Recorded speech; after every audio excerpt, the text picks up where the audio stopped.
अस्सलाम वालेकुम dear students, मैं फवाद अख्तर। आज का हमारा टॉपिक है mechanism of DNA replication chromosome and DNA chapter से।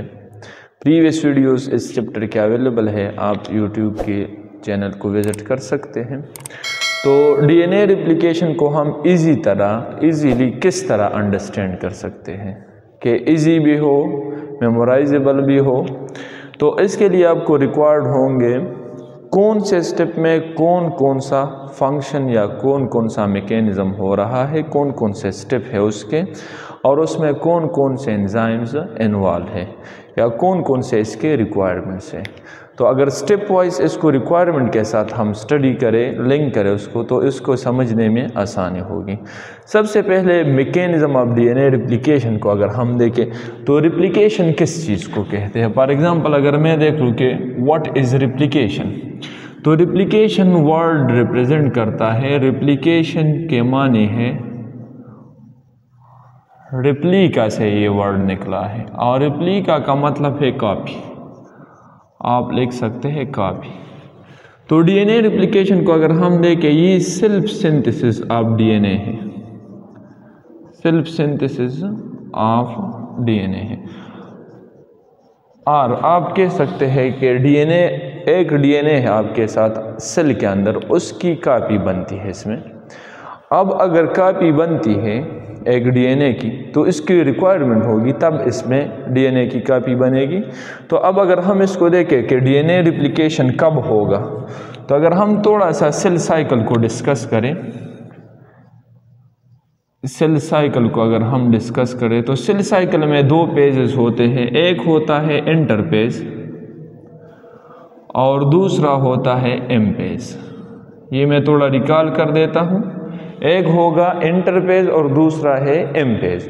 अब इंटर पेज को अगर हम देखें तो ये 3 स्टेप्स पे मुश्तमिल होता है। एक होगा G1 पेज, दूसरा होता है एस पेज और तीसरा होता है G2 पेज। रिप्लिकेशन कहाँ से स्टार्ट होता है? ये डीएनए रिप्लिकेशन बेसिकली इस पेज से स्टार्ट होता है सेल साइकिल में, और ये कंप्लीट कब होता है? कंप्लीट ये होगा एम पेज में, कंप्लीशन इसकी होती है एम पेज में। अब एम पेज में ये कौन से पेज में कंप्लीट हुआ होता है? तो ये एम पेज में मेटापेज स्टेप ऑफ सेल डिवीजन में कंप्लीट हो जाता है। तो डीएनए रिप्लिकेशन स्टार्ट होता है इस पेज से और कंप्लीट होता है मेटापेज में, ठीक है। तो उसके बाद कंडेंसेशन ऑफ क्रोमोसोम भी मेटापेज पेज में होती है। लेकिन ये स्टेप्स जब डीएनए रिप्लिकेट होगा, इसके बाद सेल डिवाइड हो जाता है, तो दोनों सेल्स जो होते हैं पेरेंटल सेल दो को डिवाइड हुआ है, तो उसमें एक पेरेंटल स्ट्रैंड होगा, एक उसका डॉटर स्ट्रैंड होगा। इस मोड ऑफ रिप्लिकेशन को हम क्या कहते हैं? Semi conservative mode of DNA replication. तो हम अगर डीएनए रिप्लिकेशन को देखें तो मिचेल्सन एंड स्टाल्स के एक्सपेरिमेंट के बाद ये प्रूव हुआ था कि ये सेमी कंजर्वेटिव मोड है।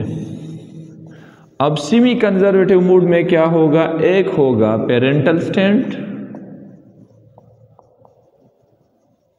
और दूसरा होता है डॉटर स्ट्रैंड। ये दोनों मैंने शो की हैं। फॉर एग्जांपल अगर हम इस स्टेप को देखें तो ये आपका होगा पेरेंटल स्ट्रैंड, ये रेड भी जो मैंने शो किया है ये भी पेरेंटल स्ट्रैंड है, और इसके साथ जो नए बन रहे हैं ये आपके पास बेसिकली क्या है? ये डॉटर स्ट्रैंड्स हैं, ठीक है। अब अगर इस ओवरऑल प्रोसेस को हम देखें तो डीएनए रिप्लिकेशन स्टार्ट होता है कब? वो तो आपको इस पेज से स्टार्ट होगा, एम पेज में ख़त्म, मेटापेज पेज में ये कंप्लीट हो जाएगा। डीएनए रिप्लिकेशन के स्टेप कौन कौन से हैं और इसमें एंजाइम कौन कौन से इन्वॉल्व है, ठीक है। तो उसको थोड़ा देख लेते हैं। अब स्टेप्स की अगर हम बात करें कि डीएनए रिप्लिकेशन में स्टेप्स कौन कौन से हैं या कौन कौन से स्टेप्स इसमें इन्वॉल्व होंगे, तो स्टेप्स को अगर हम देखें तो एक स्टेप इसमें होगा इनिशिएशन,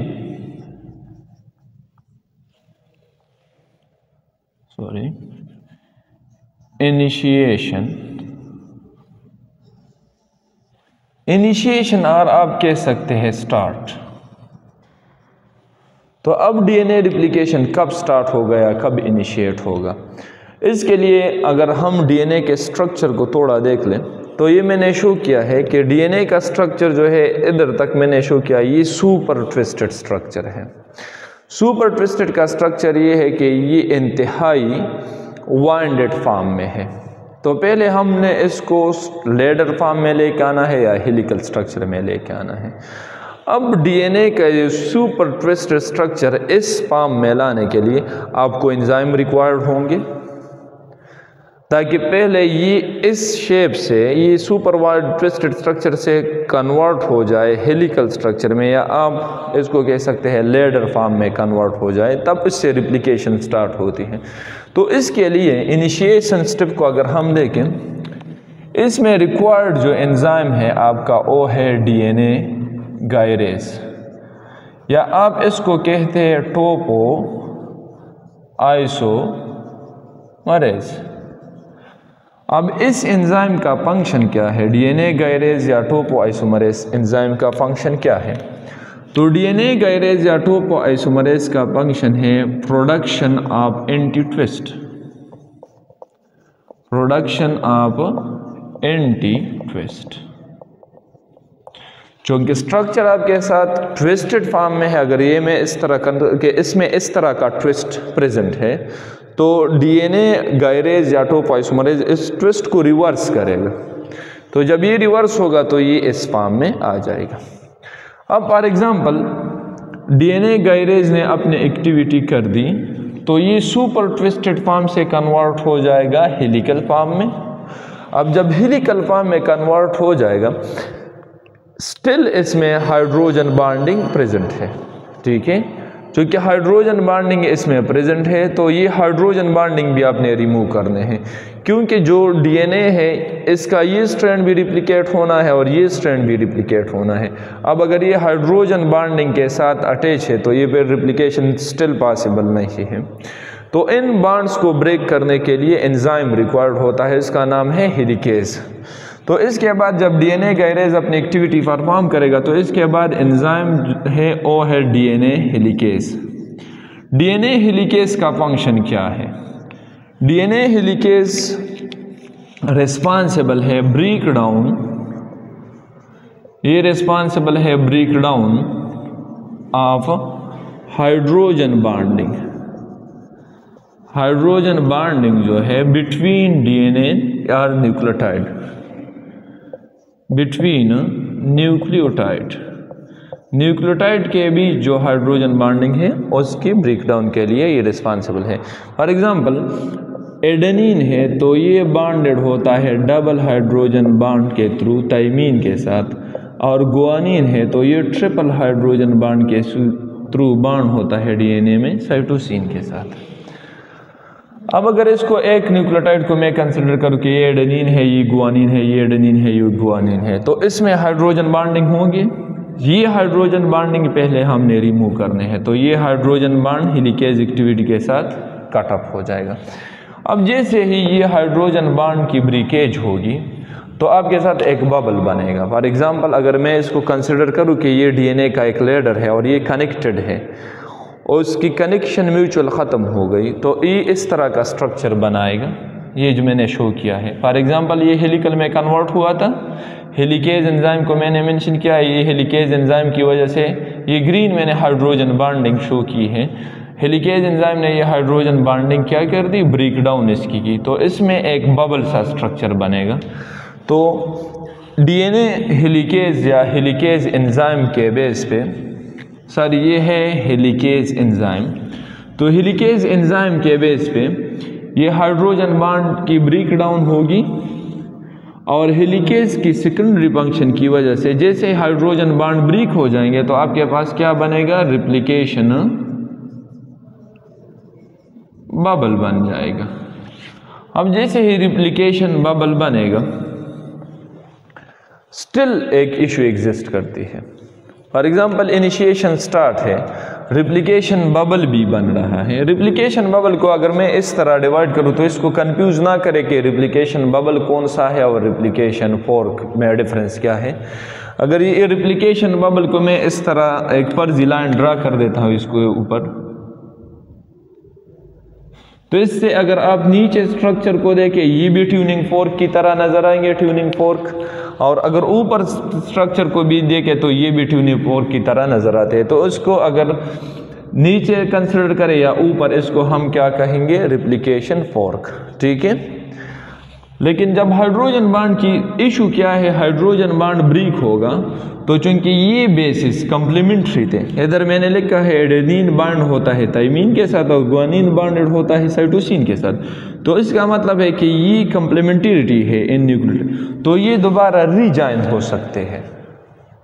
हमें रिप्लिकेशन की ज़रूरत है, तो रिप्लिकेशन के लिए हमने कहा कि डीएनए का जो सुपर ट्विस्टेड स्ट्रक्चर है वो रिवर्स होगा, लेडर फॉर्म में आ जाएगा, हेलिकेज एंजाइम की एक्टिविटी की वजह से रिप्लिकेशन बबल बनेगी, ठीक है। स्टिल जब हेलिकेज अपना फंक्शन परफॉर्म करता है, तो फॉर एग्जांपल ये न्यूक्लियोटाइड में लो तो इसमें स्टिल हाइड्रोजन बॉन्डिंग की फोर्सेस प्रेजेंट होगी, ये दोबारा रीजॉइन हो सकते हैं हेलिकेज एक्टिविटी के बाद भी।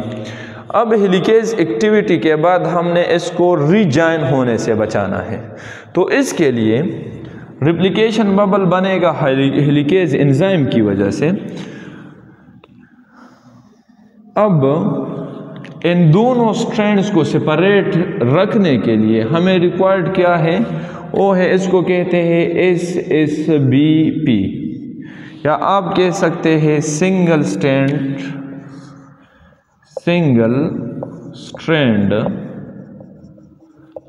Binding protein. अब ये प्रोटीन क्यों रिक्वायर्ड थे, ये प्रिवेंट करेंगे, to prevent rejoining of nucleotides, और आप कह सकते हैं reformation of hydrogen bonding.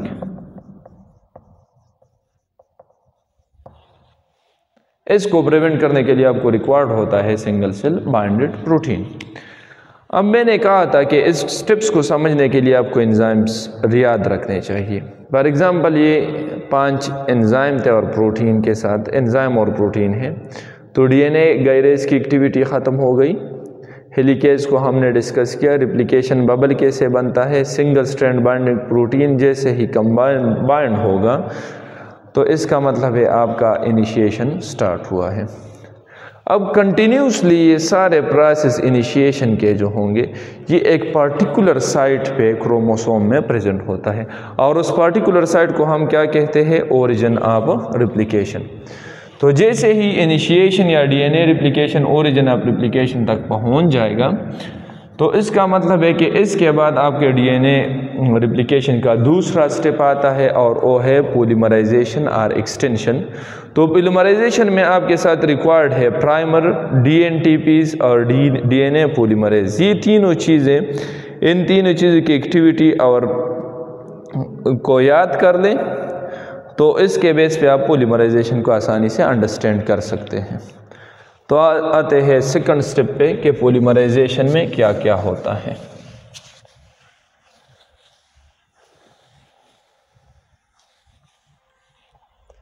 For example second step को हम स्टडी करते हैं, व्हाट इज पॉलीमराइजेशन।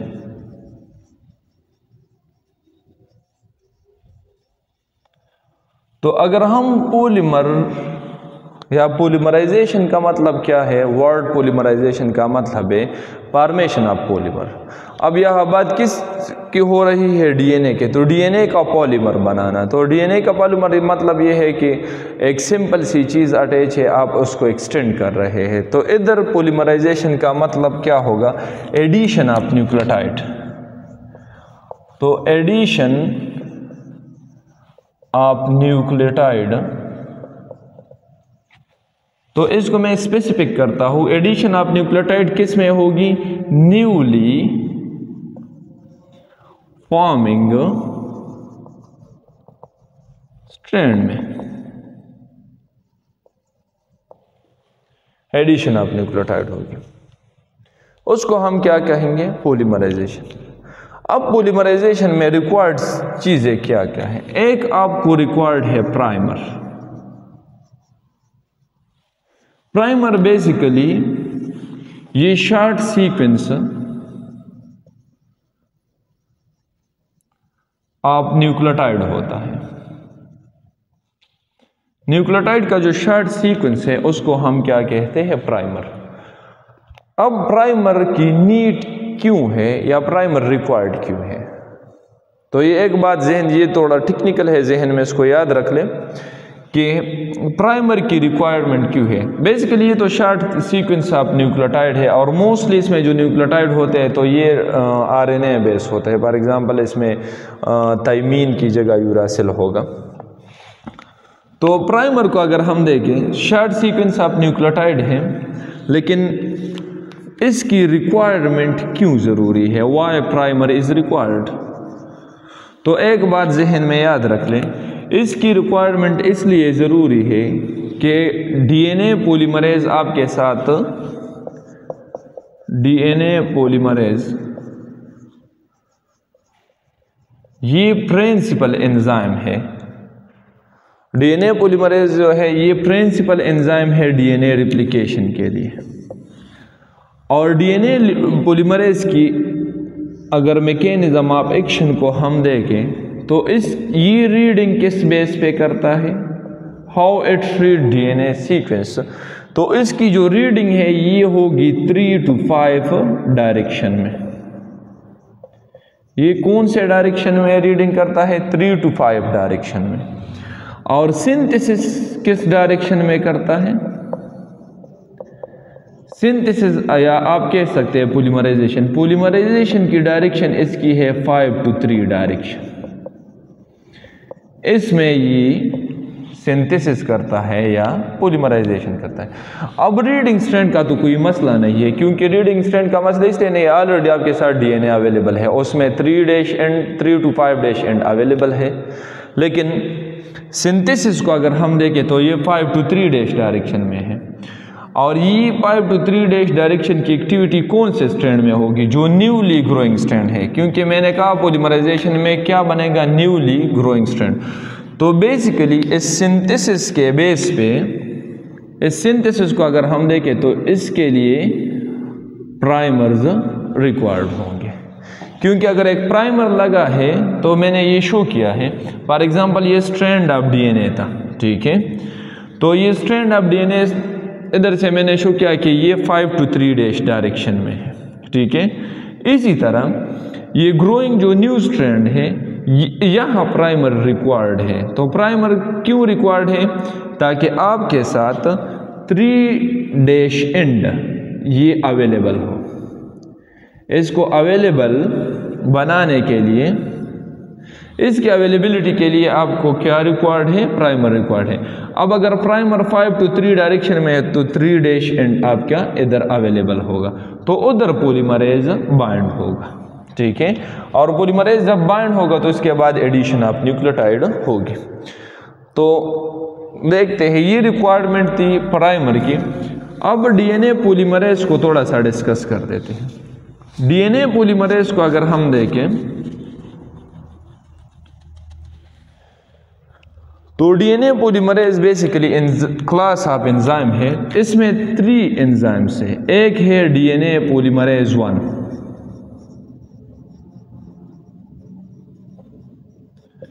तो डीएनए पॉलीमरेज 1 को अगर हम देखें इसकी एक्सोन्यूक्लियस एक्टिविटी भी है। अब एक्सोन्यूक्लियस एक्टिविटी से हमारा मतलब क्या है? What is mean by exonuclease?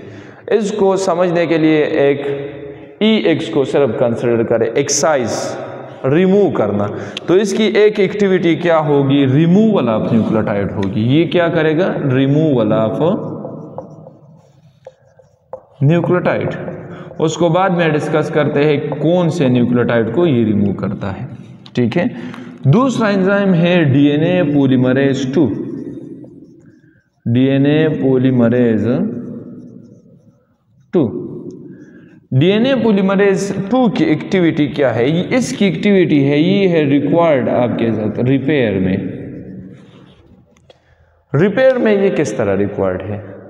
DNA polymerase for example, मैं धूप में बैठा हूँ, सनलाइट मेरे बॉडी के ऊपर पड़ रही है, उससे भी म्यूटेशन काज होता है। मैं एक रेडिएक्टिव चीज़ के सामने से गुजरता हूँ, उसमें भी म्यूटेशन काज होती है।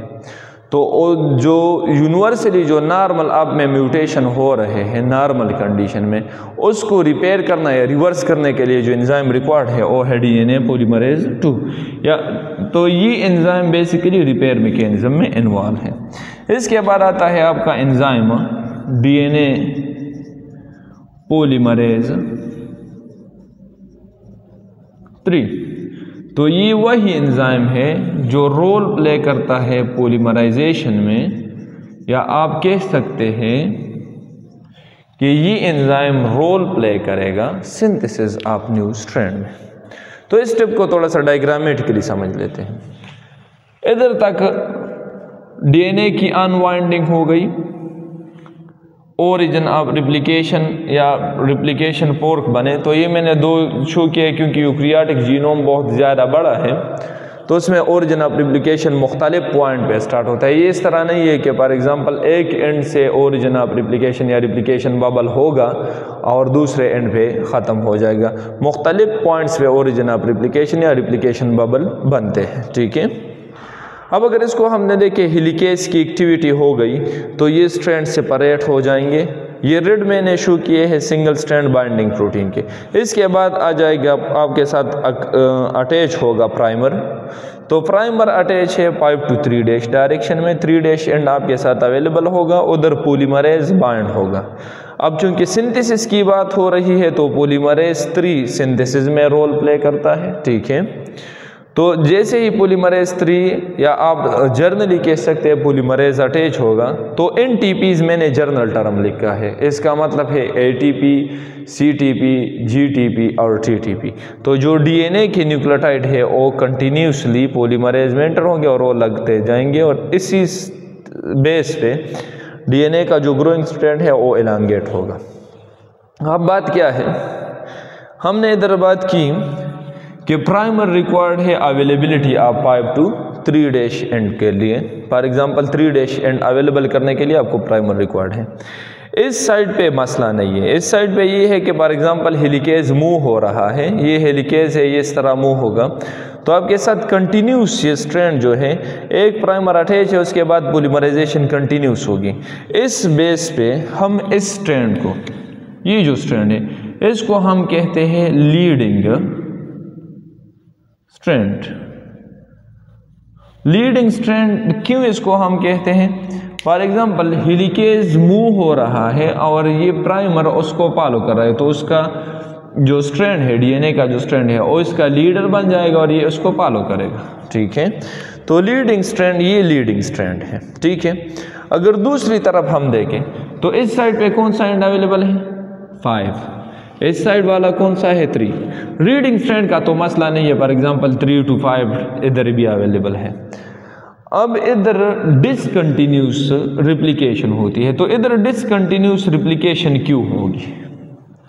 फॉर एग्जांपल अगर मैं इसको कंसिडर करूं कि सब पहले हेलिकेज इधर था या इस स्टेप पे है, तो इस स्टेप पे अगर हेलिकेज मूव कर रहा है, इट्स ओके। आपके साथ कौन सा एंड अवेलेबल है? 3 to 5 अवेलेबल है रीडिंग के लिए, ठीक है। 3 to 5 अवेलेबल है, प्राइमर लगा है, न्यू स्ट्रैंड बन रहा है। लेकिन अगर दूसरे साइड पे हम देखें तो इधर पहले प्राइमर लगने के लिए स्पेस रिक्वायर्ड होता है। फॉर एग्जांपल अगर मैं कंसिडर करूं कि मेरे पास जो प्राइमर है वो 25 बेस पेयर का है, 35 बेस पेयर का है या 100 बेस पेयर का है, ठीक है। तो उस प्राइमर के बेस पे तो उधर उस पहले प्राइमर को स्पेस रिक्वायर्ड है, ठीक है। लेकिन वो अटैच नहीं हो सकता, तो पहले हेलिकेज मूव करेगा, इसके बाद प्राइमर अटैच होगा, एक्सटेंशन होगा। वो मैंने इस तरह शो की है। फॉर एग्जांपल हेलिकेज ने इधर तक मूव किया है, पहले हेलिकेज इधर था तो प्राइमर लगा है, ये एक्सटेंड होगा। फिर हेलिकेज इधर पहुंच गया है, ठीक है। इससे new strand for example sorry ये पॉलीमरेज है, हेलिकेज इधर पहुंच गया तो प्राइमर अटैच होगा, इधर फिर पॉलीमरेज आ जाएगा और इसको एक्सटेंड करेगा। ठीक है, तो जिस तरह हेलिकेज मूव करेगा प्राइमर के लिए स्पेस बनाएंगे और इसके बाद इसकी एक्सटेंशन होगी। तो इस वजह से ये स्ट्रैंड कंटिन्यूस ग्रो करेगा और ये स्टेप वाइज ग्रो करेगा फ्रेगमेंट्स फॉर्म में।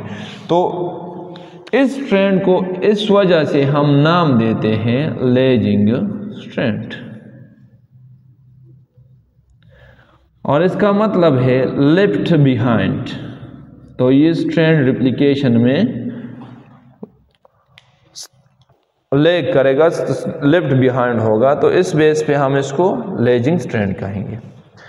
अब इधर ये फ्रेगमेंट चूंकि पॉलीमरेज एंजाइम की एक्टिविटी की वजह से ये फ्रेगमेंट बनेगा, तो इस फ्रेगमेंट्स को हम क्या कहते हैं, इस फ्रेगमेंट्स को हम नाम देते हैं ओकाज़ाकी फ्रेगमेंट। और ये ओकाज़ाकी फ्रेगमेंट ये बेसिकली ओकाज़ाकी साइंटिस्ट का नाम है। तो इधर डिसकंटिन्यूस रिप्लिकेशन होगी, इधर कंटिन्यूस रिप्लिकेशन होगी। अब पॉलीमरेज एक्टिविटी है, उसने पॉलीमरेज ने एक्टिविटी परफॉर्म की, इसका मतलब है कि आपका जो डीएनए बन रहा था वो उसकी रिप्लिकेशन हुई है। स्टिल रिप्लिकेशन कंप्लीट है, लेकिन फिर भी इसको प्रूफ रीडिंग की ज़रूरत है। क्यों प्रूफ रीडिंग की ज़रूरत है? क्योंकि प्राइमर मैंने लिखा था कि इसमें न्यूक्लियोटाइड क्या होंगे, ये शॉर्ट न्यूक्लियोटाइड होता है और आरएनए बेस के न्यूक्लियोटाइड होंगे। जैसे ही पॉलीमराइजेशन कंप्लीट होगा तो पॉलीमराइजेशन के लास्ट या डीएनए रिप्लिकेशन का लास्ट स्टेप है टर्मिनेशन। तो टर्मिनेशन को आप किस तरह आइडेंटिफाई करेंगे? अगर मैं बात करूं टर्मिनेशन की, तो टर्मिनेशन है last step of DNA replication. आप इसको किस तरह आइडेंटिफाई कर सकते हैं कि टर्मिनेशन स्टार्ट है? इसमें दो प्रोसेसेस होंगे। एक तो इसमें एंजाइम एक्टिव होगा डीएनए पॉलीमरेज 1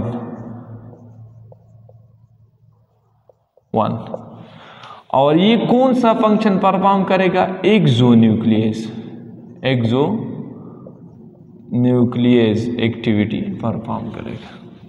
एक्सोन्यूक्लियेज में ये रिमूव करेगा, या आप लिख सकते हैं रिमूव और replace RNA nucleotides of primer.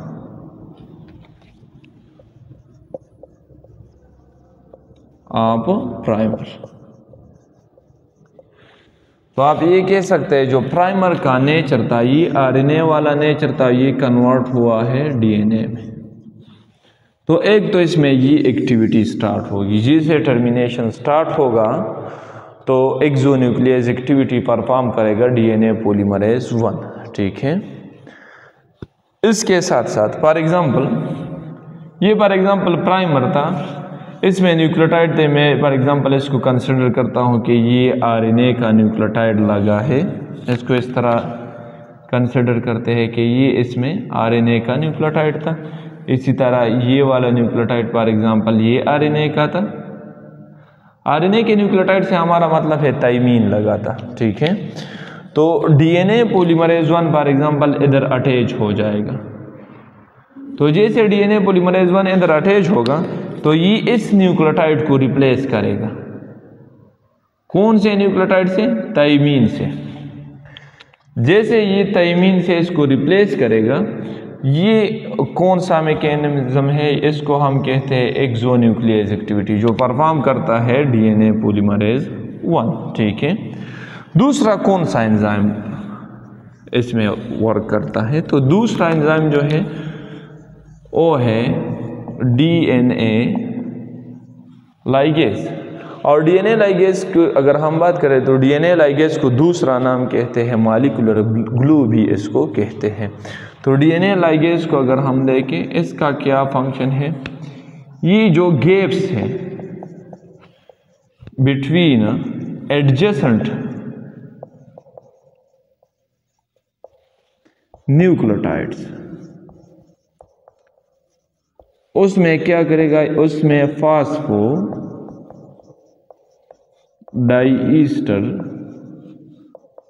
Bond formation करेगा।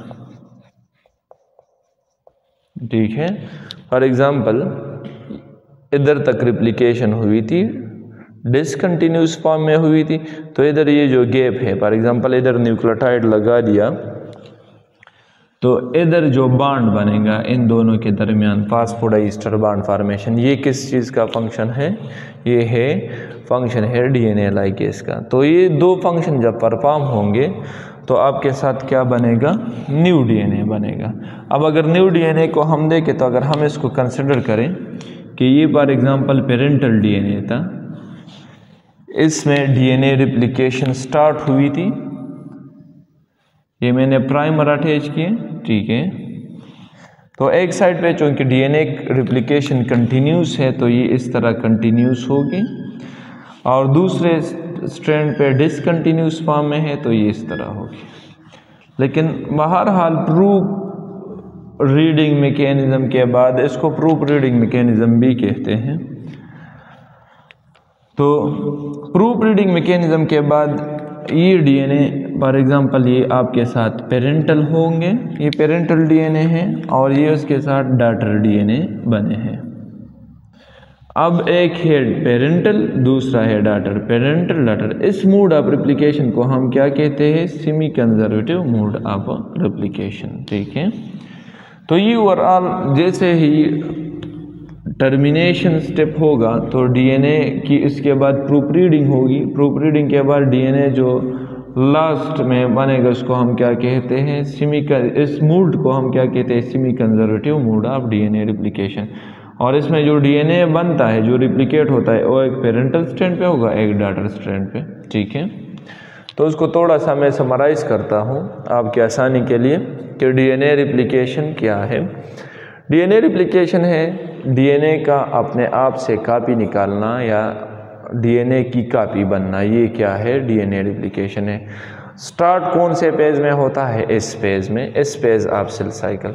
स्टेप इसमें कौन से है, इनिशिएशन, पॉलीमराइजेशन और टर्मिनेशन। डीएनए गायरेज का फंक्शन क्या है, इस ट्विस्ट को रिवर्स करना और इसको हेलिकल फॉर्म में लेके आना। हेलिकेज का फंक्शन है इनके हाइड्रोजन बॉन्ड की ब्रेकेज करना। एसएसबी का फंक्शन है ये दोनों रीजॉइन ना हो, रीहाइड्रोजन बॉन्डिंग फॉर्मेशन ना हो जाए इसमें। और पॉलीमरेज का फंक्शन है polymerisation, for example synthesis of new strand of DNA. Termination में जो एंजाइम है तो इसका फंक्शन है एक्सोन्यूक्लियस एक्टिविटी परफॉर्म करेंगे और लाइगेशन परफॉर्म करेगा। ये था हमारा आज का लेक्चर। नेक्स्ट लेक्चर हमारा होगा मैकेनिज्म ऑफ जीन एक्सप्रेशन के एक जीन डीएनए से, चूँकि डीएनए एक डेटा बैंक है तो इससे एक जीन या एक प्रोटीन किस तरह, एक प्रोटीन के लिए किस तरह मैसेज आता है और वो प्रोटीन बॉडी में बनता है। तब तक के लिए अपना ख़ास ख्याल रखिएगा। अल्लाह हाफ़िज़।